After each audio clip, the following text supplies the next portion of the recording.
Good morning, everybody, and welcome to our webinar on good giving practices. I see there's quite a few people busy joining. I'm going to start in a few seconds.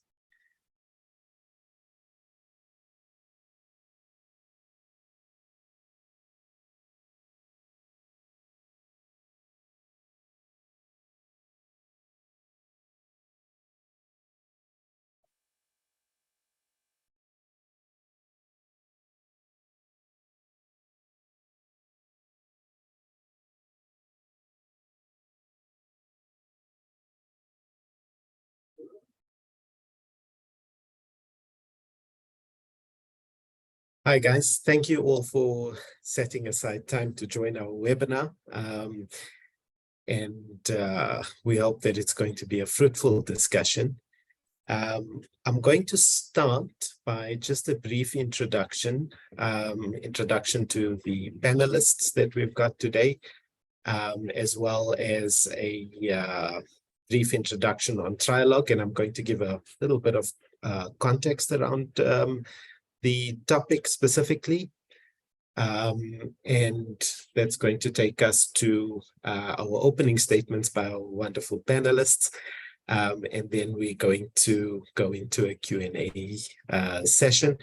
And I do encourage you to, as far as possible, put your questions into the Q&A box.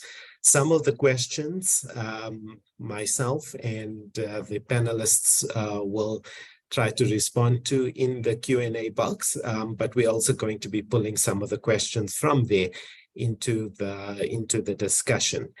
My name is Riyad Ibrahim. I'm the Thought Leadership Manager at Trialogue, and I'm joined on this panel by Noluvo Ngwabe, who's the Executive Consultant for Barloworld Empowerment Foundation, CJ Roo, the Chief Financial Officer of Hope Worldwide South Africa, and joining us in a couple of seconds, just having a little bit of technical difficulty there, is Sanjeev Raghubir, who's the Group Sustainability Manager at Shoprite Holdings. Thank you to the panelists for making time for today. This webinar itself is sponsored by Barloworld, who've taken a very bold approach to say, you know, let's have a discussion around, some of the funding practices, particularly around good giving practices and around some of the issues around unrestricted funding. I'm going to start by putting up a poll. The first poll is, what type of organization do you represent? Yeah, we really just want to get a sense of kind of everyone that's in the room. So Abdullah, if you can do that, thank you.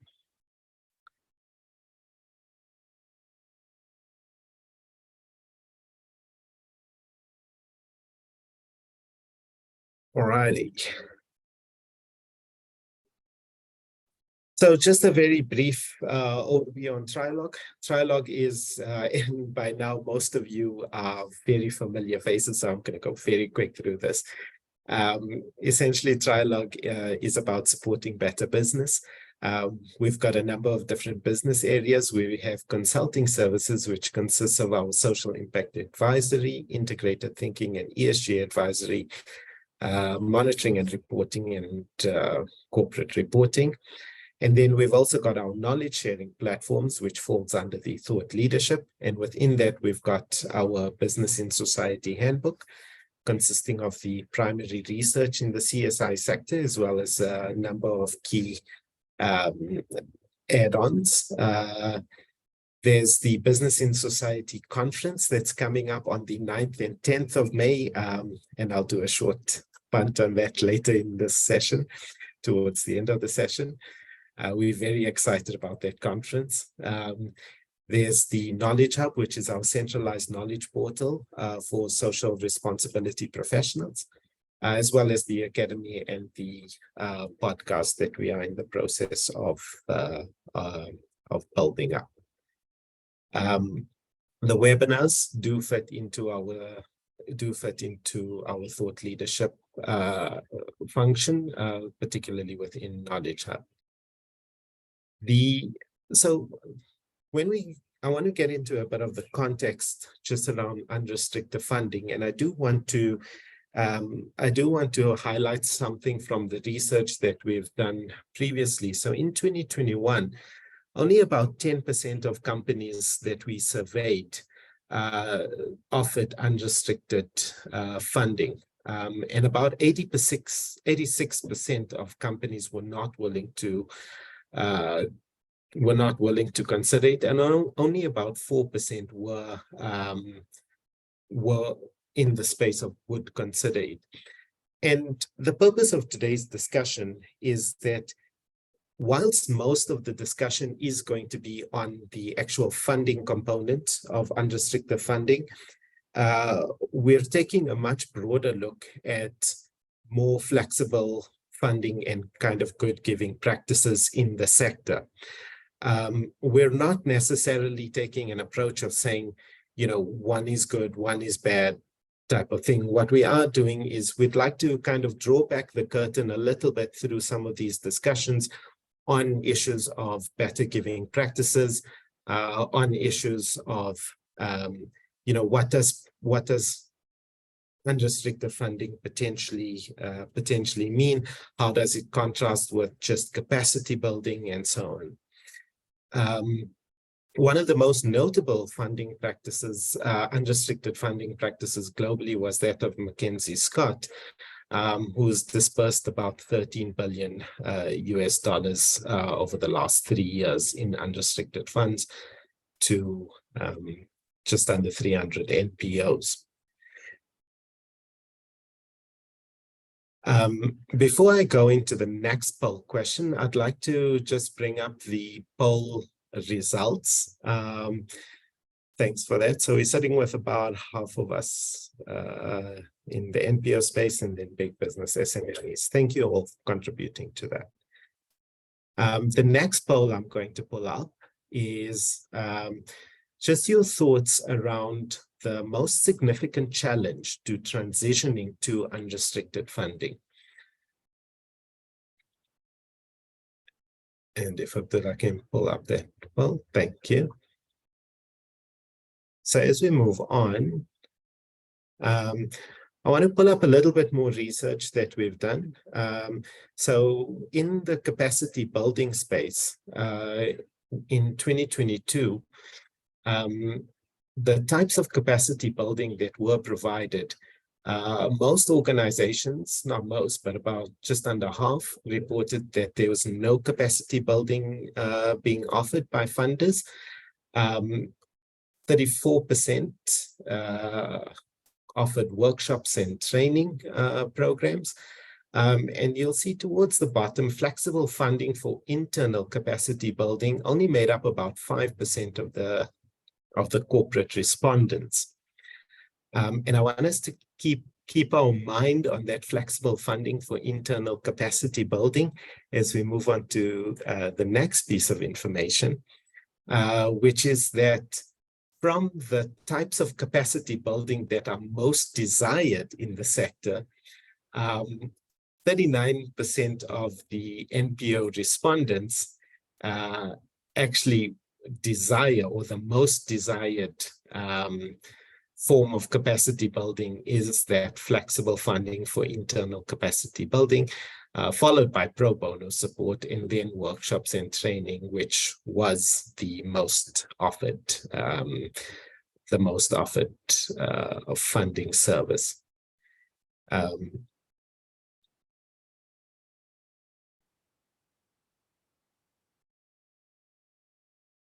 Then with regard to capacity building versus unrestricted funding, the advantage of the unrestricted funding is that it allows the organizations, to really go into the space of, using the funds as they as they see fit, as they require. And it allows organizations to go into what's working, what's not working, as opposed to some of the capacity building that's more focused on specific items. And that was shown in the numbers that I pulled up previously. I want to pull up the second polled results. Please. So most perceived lack of accountability being the highest or the most significant challenge to transitioning. Thanks for that, Dylan. And I want to also position the unrestricted funding to be part of a bigger move towards trust-based philanthropy. So there is a project called the Trust-Based Philanthropy Project. And in that, they look at a move towards trust-based philanthropy. They look at a broader approach of philanthropy. And the key idea behind that is that it changes dynamics within the sector. It's about moving the donor from a position of patron to partner. It's about changing the power dynamic in the sector between donors and partners. And there's 6 key elements that the Trust-Based Philanthropy Project talks about. It's about multi-year unrestricted funding, do the homework where the funder itself goes out and seeks information about the partners, simplifying the paperwork, reducing the administrative burden. It's about being transparent and responsive, soliciting feedback, and it's that pro bono support, that support beyond just the money. So all of this is the kind of discussion that we're having. Like I said, we're not necessarily saying that there is a single practice that is better. There are a lot of limitations from various stakeholders that do make it necessary that we have certain amounts of restricted funding, and it's all set in this greater context of how do we move towards a better funding approach, and drawing back the curtain a little bit just so that we get a better understanding and a better context of what unrestricted funding potentially means and some of the more flexible funding that we have. And that is what we are going to be discussing with our panelists. I'm going to hand over to our panelists in a couple of seconds. I'm going to be joined by, as I said, Noluvo Ngwabe from Barloworld Empowerment Foundation, as well as CJ Rue, the CFO of Hope Worldwide, and Sanjeev Raghubir from Shoprite as the Group Sustainability Manager. I'd like to start by posing an opening question to Noluvo. Can you tell us a little bit about Barloworld CSI funding practices? How do you select your partner organizations? How long is the funding for? Do you provide any unrestricted funding or capacity building? And what are your kind of reporting requirements? And also just a bit of why Barloworld takes this approach. Thanks. Thank you, Riyadh, and to the Trialogue team for opening up this particular platform for us to have this conversation around giving practices, good giving practices. So for Barloworld, it's twofold, right? We have the CSI to an extent that we have business units, which we call group divisions. So there's a portion that resides in the divisions, and then there's a portion that resides in the center. And in recent times, what we've done, there's been a lot of restructuring, but Barloworld has taken a decision that all the outreach initiatives or vehicles must consolidate under one umbrella, which is the current empowerment, Barloworld Empowerment Foundation. So everything, CSI, the Empowerment Foundation, together with our ESD fund, reside in one bucket.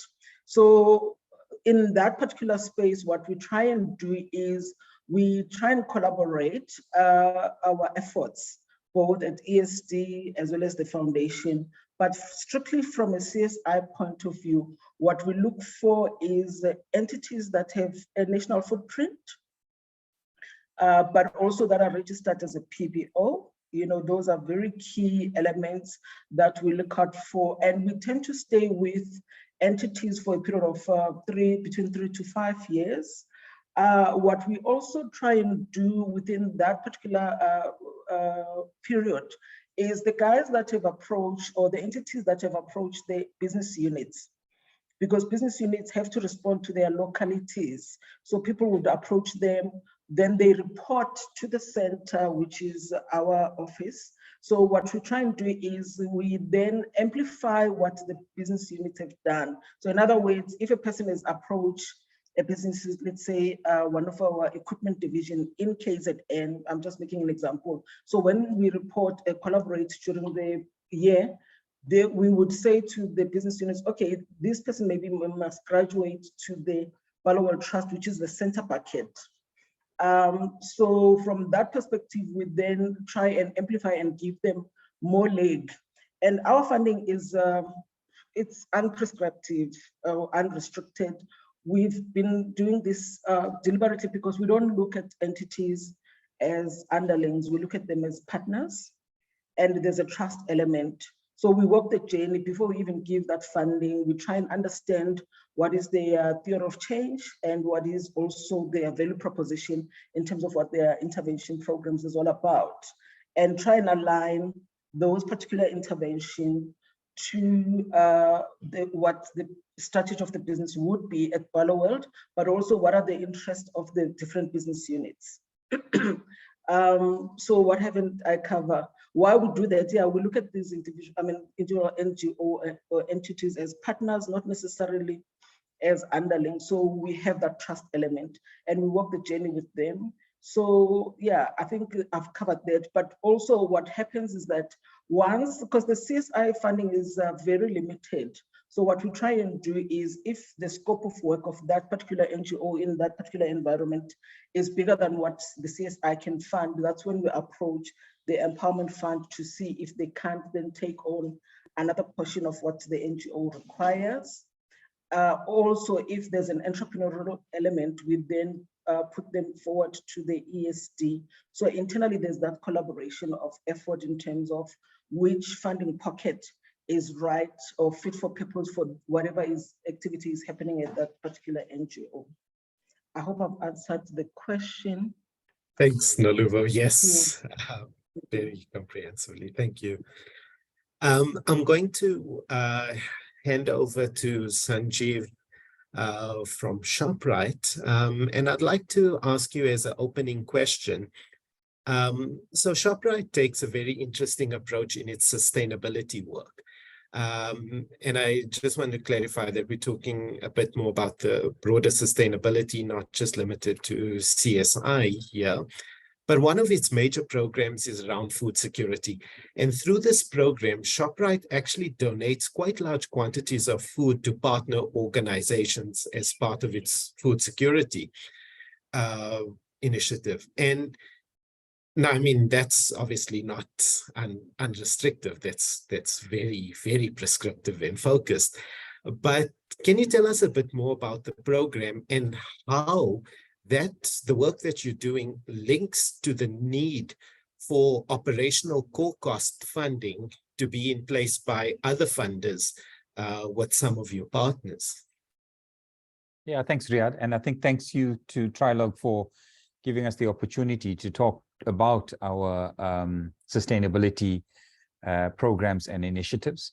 But before I answer, let me give a bit of context by talking about why we do certain things. So at Shoprite, our purpose is to uplift the lives of people every day by providing affordable access to goods and services, by creating economic opportunities and protecting the planet. And everything that we do within the sustainability space, whether it's environmental or social sustainability, is linked to that purpose.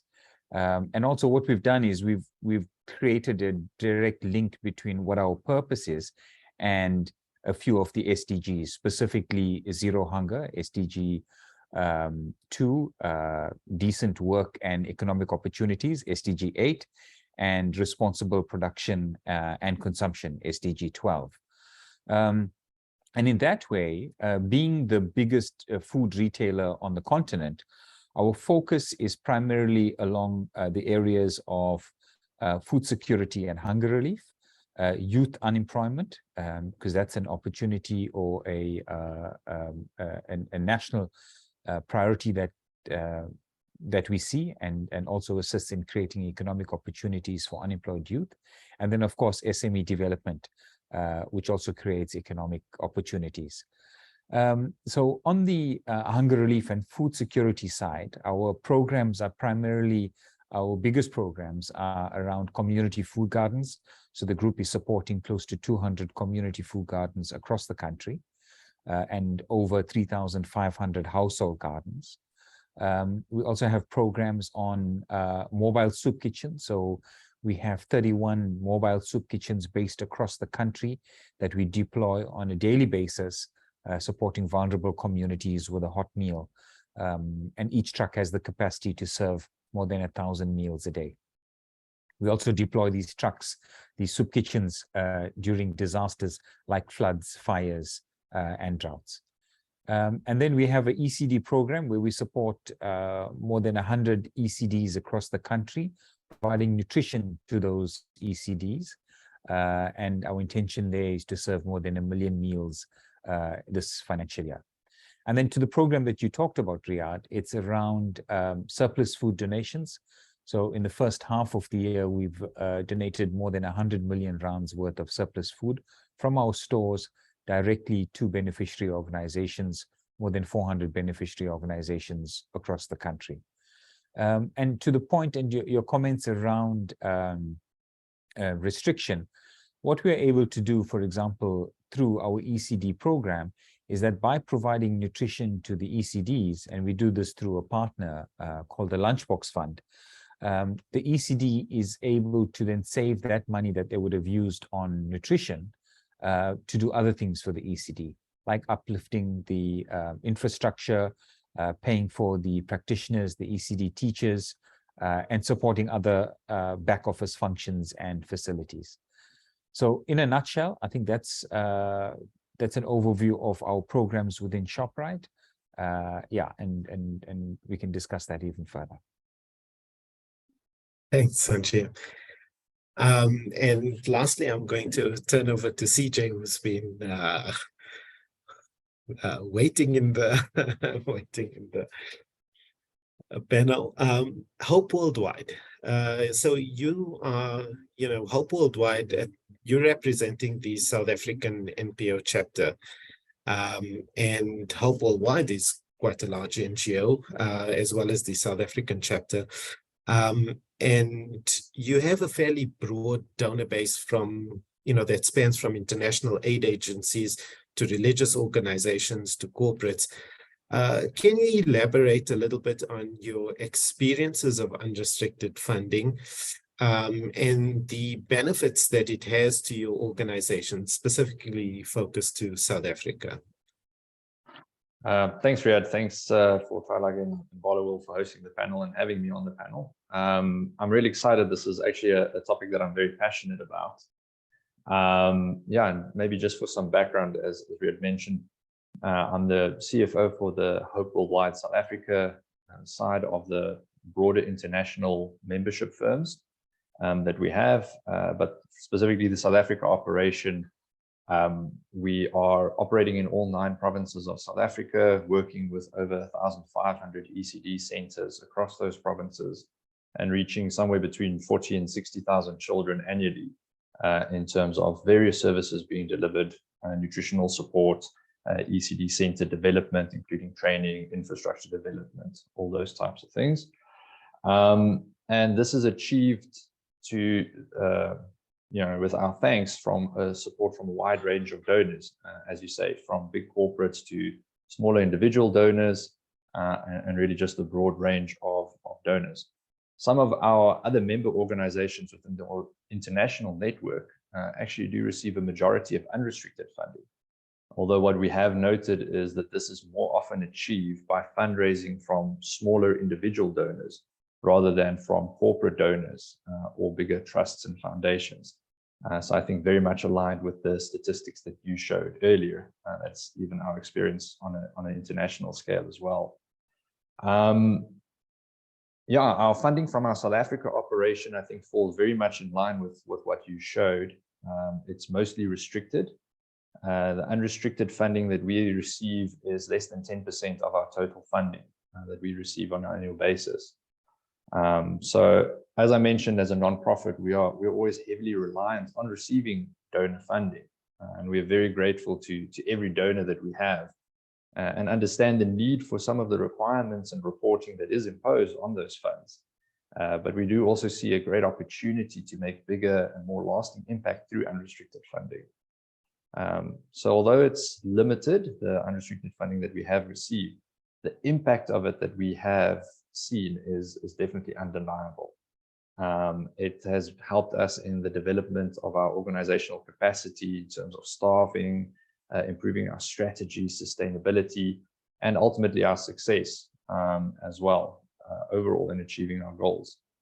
It's also enabled us to sustain operations through challenging times like COVID, where there was huge pressure on NPOs to continue operations, and it was actually a time of desperate need, where even corporates were struggling sometimes. So in those instances, reserve funds and unrestricted funds are of huge help.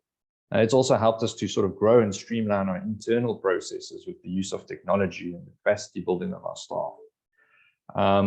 So yeah, I think it's important note to maybe take is that nonprofit companies operate very similarly to profit-driven companies.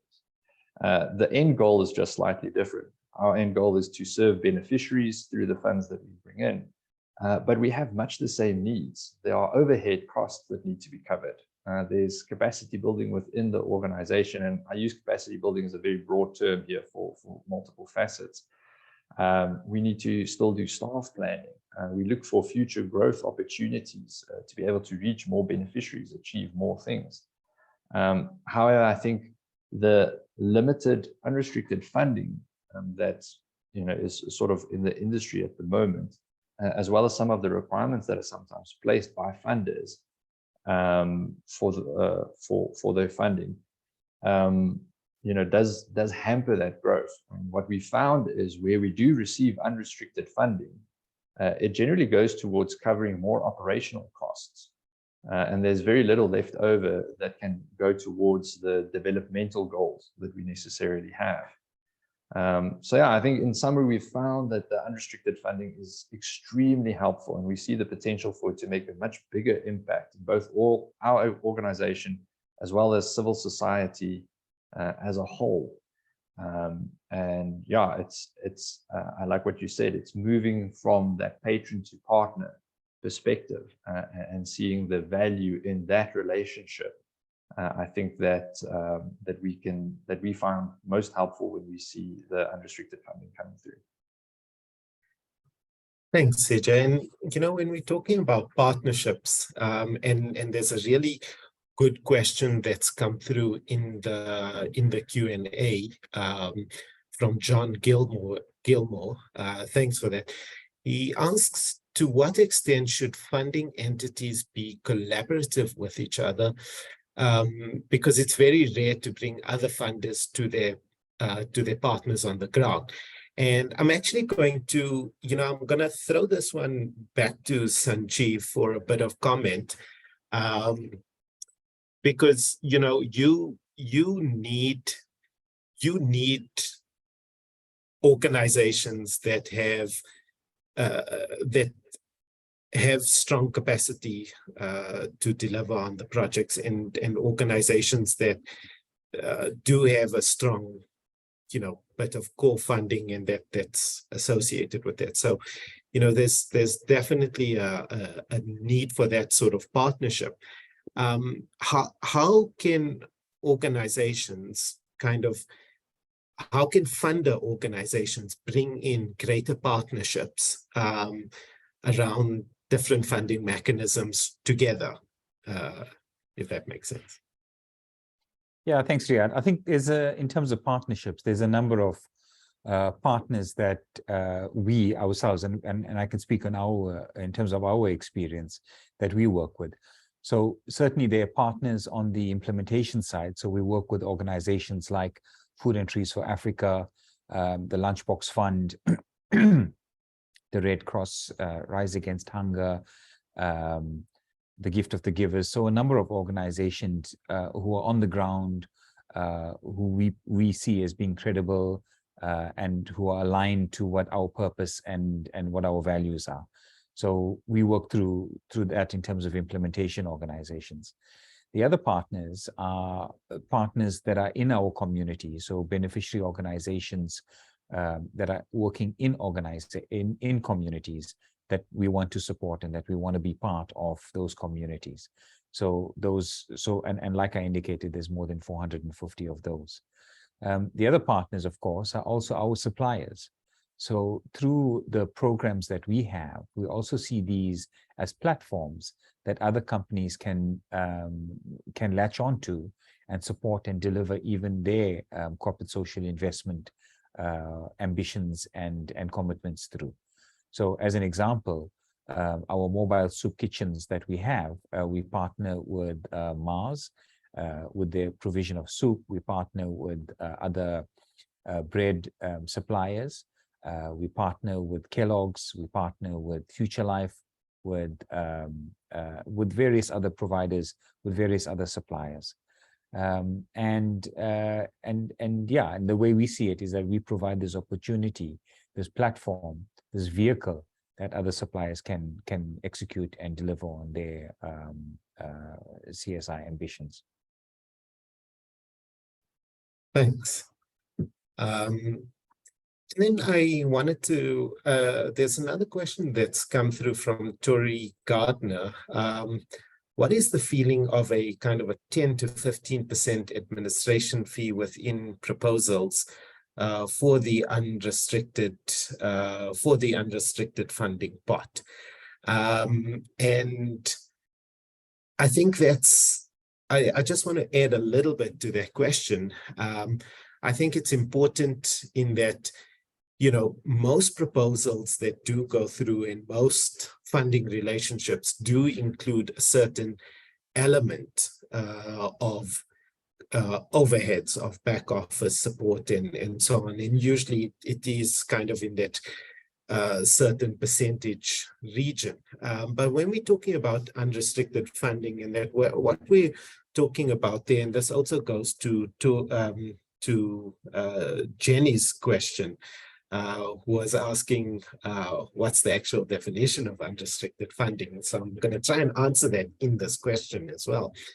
But, you know, when we're talking about unrestricted funding, we're talking about all of the processes in the funding space. So we're talking about an easier application process where organizations don't have to go through all of the tedious paperwork and jump through all of the hurdles to be able to get an application together, which is generally a fairly expensive exercise for most organizations. And then when it comes to the administration of the funding, how that funding gets directed, it's about the organization having greater autonomy over kind of 100% of the funding, as opposed to, you know, just the back office top end of 7 to 15%.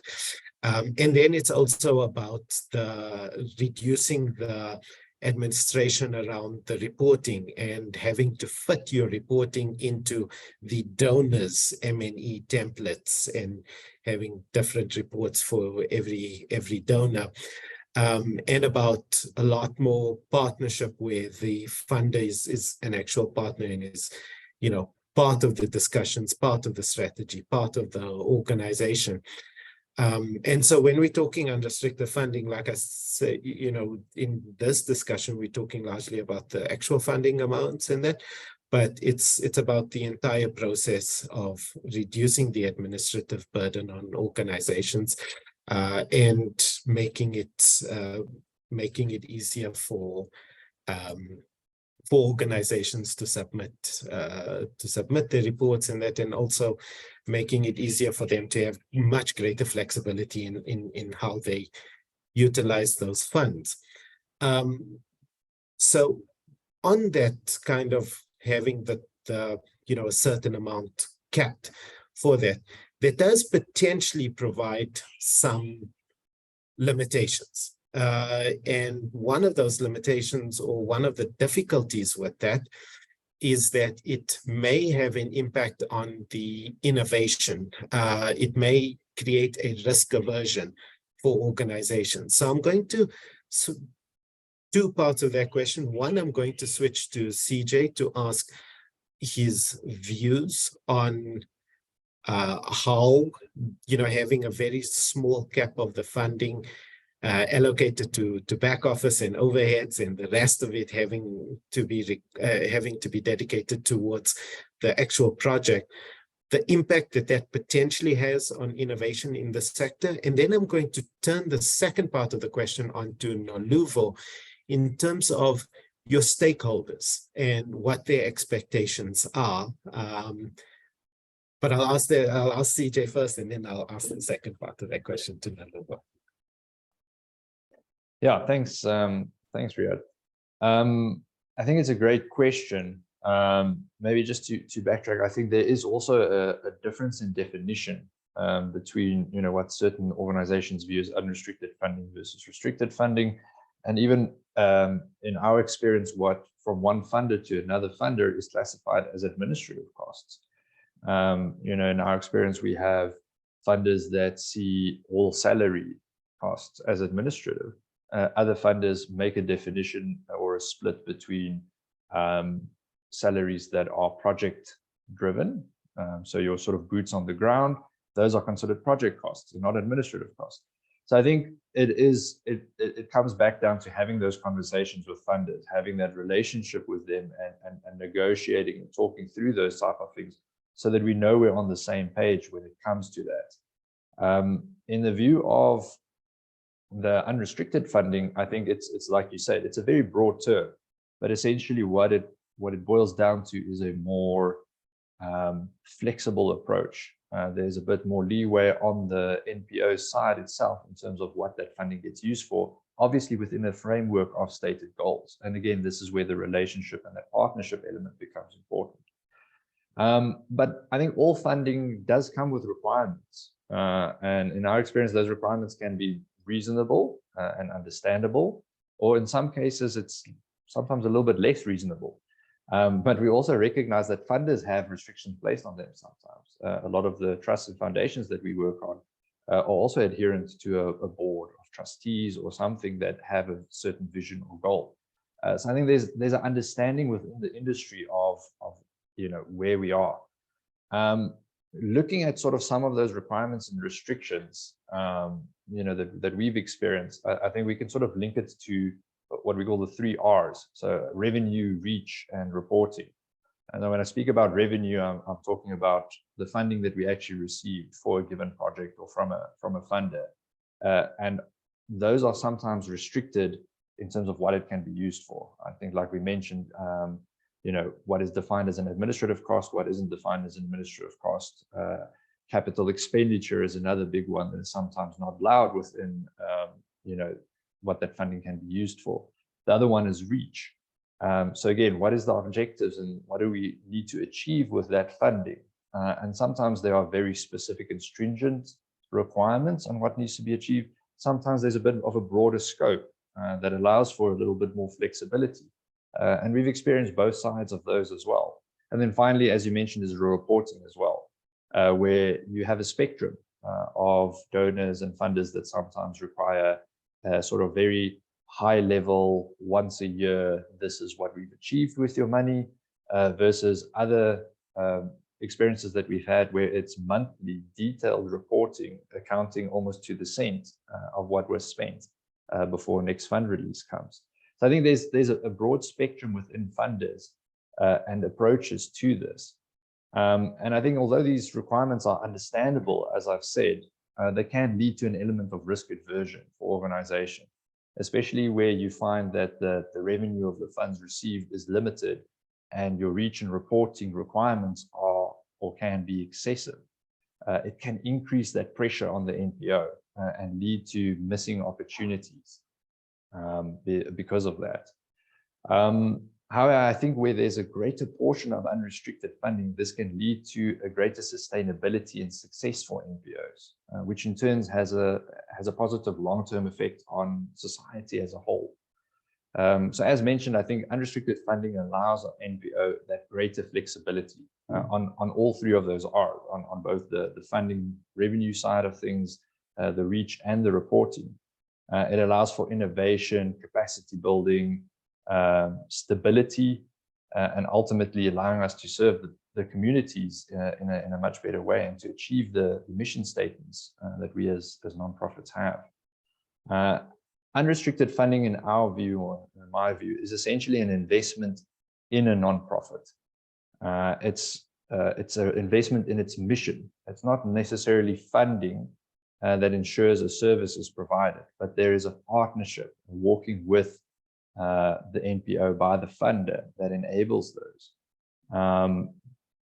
So yeah, I think where there's these onerous requirements placed on organizations, as I mentioned, it limits the organization in terms of its staffing, strategy, sustainability, and what we can ultimately succeed at. And you can see that we run the risk of creating these opportunity costs where we're missing potential growth opportunities, using these current funding models where there's a limited unrestricted funding available. And I do think it's creating this risk-adverse industry where it limits the potential growth and, most importantly, in my view, the sustainability of nonprofits. A few small examples, I would say, to work towards, and I think this addresses maybe some of the questions and stuff that I have seen coming through as well, is one of the things is multi-year funding that would enable NPOs to plan ahead. I think one of the big challenges that we've experienced is the sort of year-by-year renewal of funding. And even though we've got great relationships with a lot of our funders and have been funded for multiple years running, there's always sort of that nail-biting moment towards the end of a grant cycle where it's like, are we getting renewed? For how much are we getting renewed? So I think a move towards a more long-term partnership model creates just that trust and that ability for a nonprofit to actually plan ahead, to have goals that stretch across multiple years. It's not always possible, and I get there's limitations as well, but I think that's definitely something that can be looked into. Or I think the other thing is to allow funding for organizational capacity building and capital expenditure as part of allowable costs. Something as simple as being able to purchase a vehicle, which is considered a capital cost. But long term, there's cost savings on that. Being able to purchase a building from which your head office is operated from, rather than having monthly rental expenditure.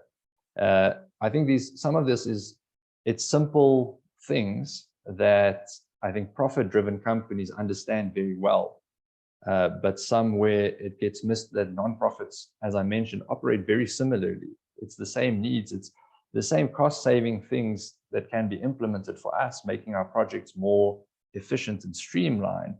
But because of some of the restrictions sometimes placed, we're not able to enact those type of things, meaning we sort of just move on from one year to the next, doing what we know works, rather than venturing out and trying something new. I think somebody else mentioned sort of, that percentage of things. And I think that's actually a very useful tool that can be used. I mean, if we, as an industry as a whole, get to a place where we can move to, let's say, 1% of funding that received from funders to NPOs can actually be used as unrestricted, can go to our reserves. If you have an NPO that's operating for a number of years, that 1% of funding, which is fairly minimal on a funder's scale individually, But that can accumulate over a number of years to build up a healthy reserve, which then enables that NPO to run sustainably. I want to pick up on that Yes. in 2 seconds, Okay. CJ, on the sustainability.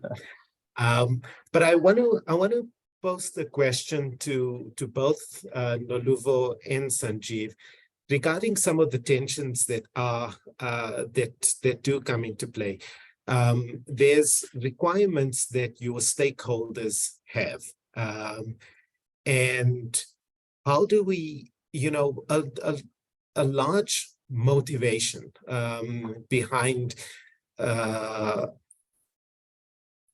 large motivation behind project-based funding is that there's certain objectives that you need to achieve. There's certain objectives that you've kind of been trusted to with your various stakeholders internally in the business, which is often the primary, the primary funder of it, as well as other stakeholders, kind of internal and external to the business. So there's certain requirements that you have. And first to Noluvo and then to Sanjeev, how do we balance out these tensions in a world of less restrictive funding? How do we make sure that we're meeting the needs of the stakeholders and at the same time meeting the need of our partner organizations? How do we balance those tensions? And what's been your experience of that? Yeah, that's a very critical question. So I think the approach there is externally. You cannot prescribe. I think the reason why we are unrestricted, we believe the NPOs are in the forefront. They understand better what is the needs of those communities that we operate in. So we take a view that we don't know what the community wants. The NPO are better positioned to actually understand what those communities want. What we actually look for from those NPO is their intervention or theory of change, because there's an ethos that says nothing for us about us without us. So the NPOs are actually that buffer for us to actually understand what are the challenges that those particular communities face. We've had instances where our business units where, their operations were challenged or at risk because of what the community's needs are. And then the second challenge would be that you find that the people that we support or partner are not operating in those particular communities. Then what it does do is forcing us to then help create an NPO that is localized in that particular environment so that we support. So we've had anchor projects whereby we as Barloworld create new NPOs that can then respond to those particular needs of those particular communities. Of course, we don't do this alone because most of our environment is in the mining space. So we rely on our mining client to actually help us navigate that particular spot. So I think the question that was asked, how do donors collaborate? We collaborate a lot with our clients in those mines so that we sit in a room, discuss what are the needs, who's going to tackle what in what room. And then from the internal perspective, stakeholder, we're always requested to optimize the funding to an extent that an entity, a corporate operates within the realms of the laws of the country, i.e. we have these compliance elements that we have to do. Although the funding is not necessarily focused on a compliant, but you try and optimize and make sure that the stakeholder needs, especially when there's an influence of legislative imperative, is balanced to say this pocket that, this coffer that I was given, how do I then make sure that it meets those individual needs of the stakeholder, which is internally, both in terms of their strategic objective, as well as what can be done, but also balance it out with the external needs of both the communities and what the NPOs that we have can realistically, support or intervene in those particular communities. So it's a balancing act. It's not always easy, but also you look for people that have done it better. For instance, we don't do disability better internally. So what we do is we look for partners that optimize that disability element, but also the corporates that have done it better. And then we partner with them and leverage on their NPOs in that particular space. I hope that answers that question, yeah? Thanks, it does.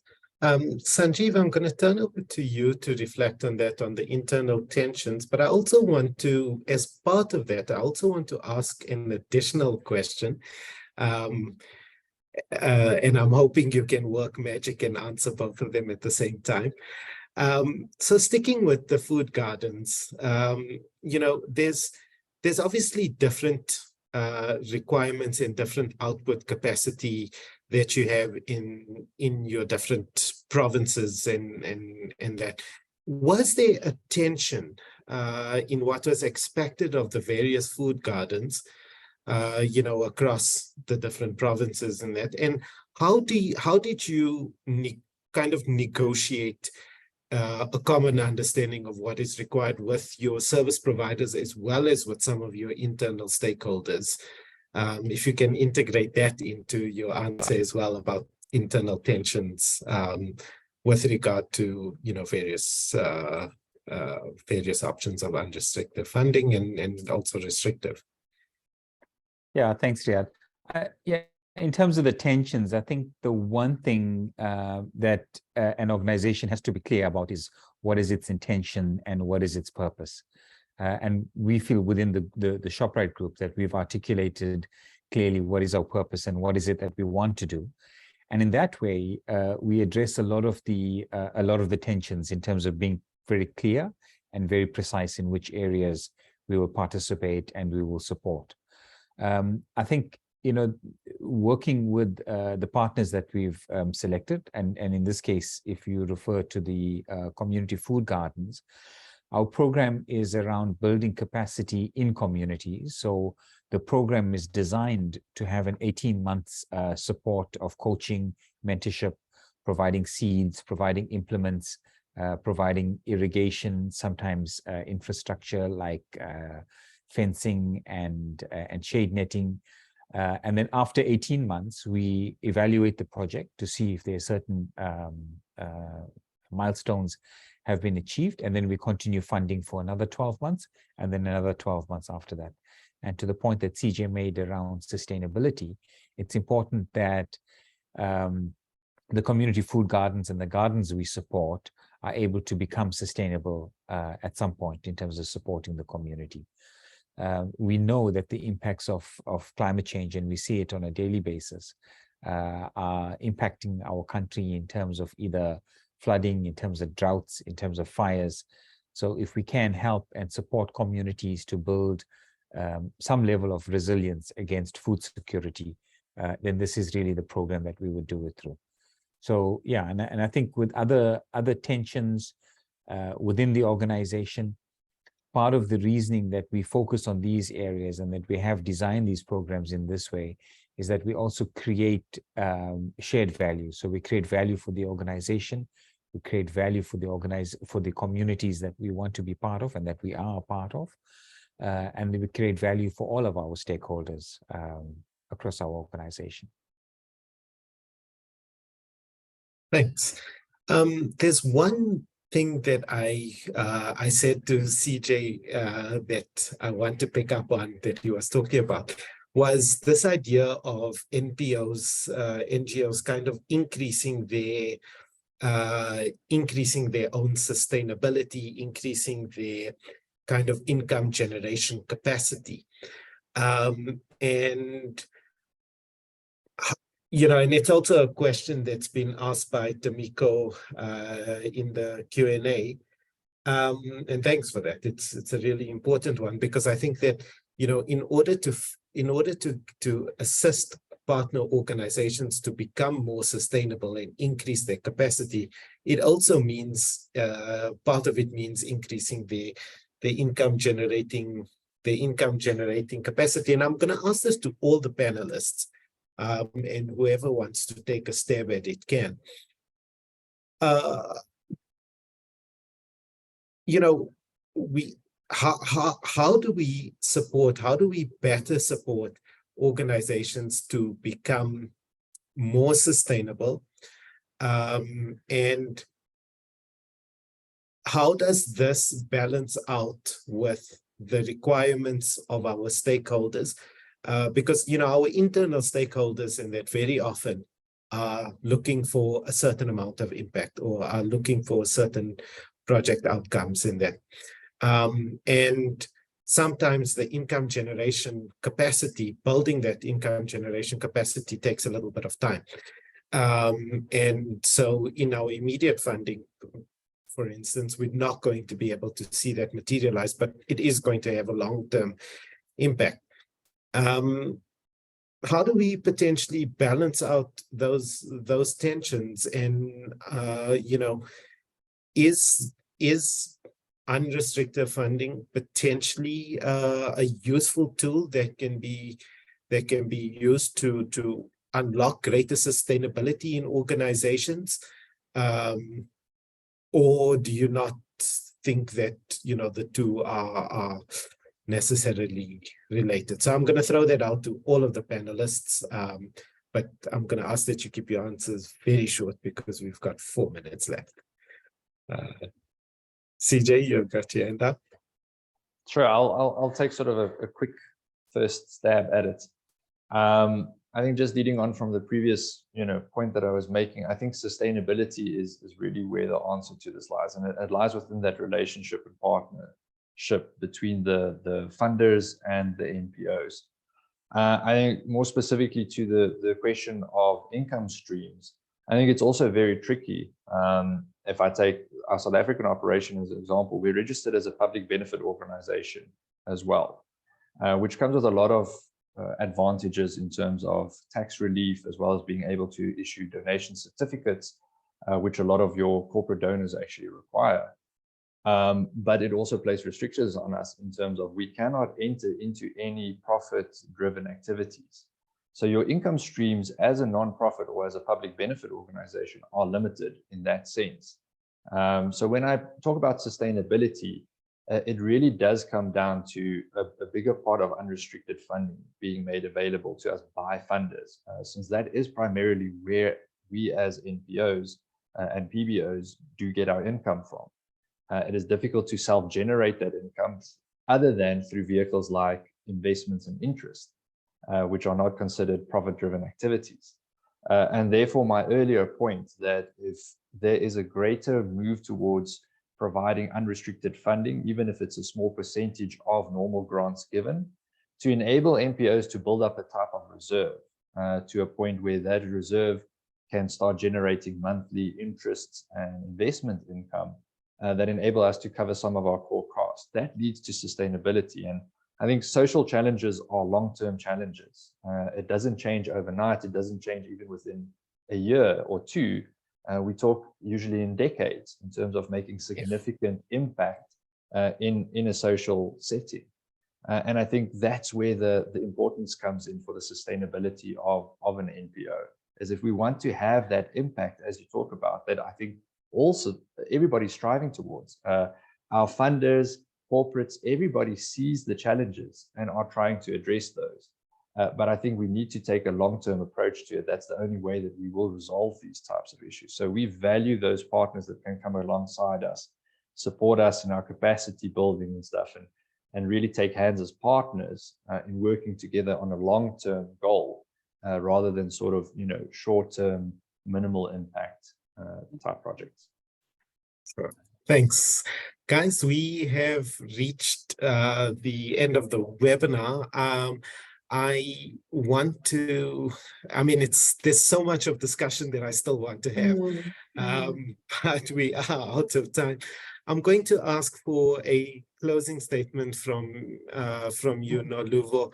How do we better how do we transition? How do we draw back the curtain even further? How do we expose some of these ideas? How do we introduce more of these ideas on better giving practices?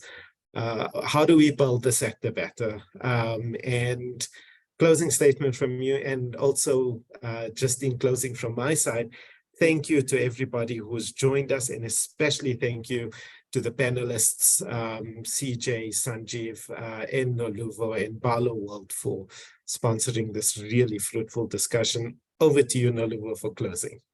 Okay, thank you very much. I think just a quick one is understand how these entities are registered is one aspect, because the question of the percentage of what goes overhead and what keeps coming out a lot on those Q&A. So for me is understand how the entities, for instance, at Barloworld, the CSI fund is registered as a trust.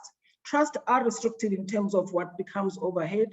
Ourselves internally, 15% goes to our overheads and the 85% goes to the outreach. So I think you would have to mirror that in your own operation, so to speak, but I suppose each registration element is different. That being said, we have to leverage on a collaborative effort and then building relationship and trust amongst ourselves. Thank you. Wonderful. Thank you. Thank you all for joining. We'll have a write-up of the webinar ready within the next, hopefully, week. We'll also be putting out more information around this. Thank you to everybody who joined and for the great discussion and contributing to the Q&As. And honestly, I only got to about 10% of the questions. So thank you so much. Really Thank you. Thank you. Thanks. Thank you. Thanks, everybody. Right.